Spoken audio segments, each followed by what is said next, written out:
ఇప్పటివరకు తెలుగు పాలిటిక్స్లో సైలెంట్గా ఉన్న రాములమ్మ ఒక్కసారిగా వార్తల్లోకి వచ్చేశారు. ఊహించని ట్విస్ట్ ఇచ్చేశారు. ఇక తెలుగు రాజకీయాలు చాలనుకున్నారో ఏమో తమిళ రాజకీయాల వైపు మొగ్గు చూపుతున్నట్లు కనబడుతోంది. చిన్నమ్మ శశికళతో రాములమ్మ భేటీ అయ్యారు. బెంగళూరు పరప్పన జైలుకు వెళ్ళి శశికళను కలుసుకున్నారు విజయశాంతి. దాదాపు గంటన్నర సేపు విజయశాంతి శశికళతో మంతనాలు జరిపారు. ఇక దీంతో అన్నాడీఎంకేలోకి విజయశాంతి చేరుతారని ఊహాగానాలు మొదలయ్యాయి.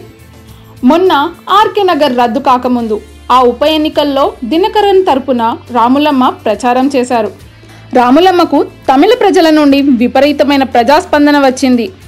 త్వరలో రాములమ్మ తమిళనాడులో చక్రం తిప్పే అవకాశాలు ఉన్నట్టు సమాచారం. అలా కనుక రాములమ్మ రాజకీయాల్లోకి వెళ్తే తమిళ ప్రజలకు మరో అమ్మ దొరికినట్టే.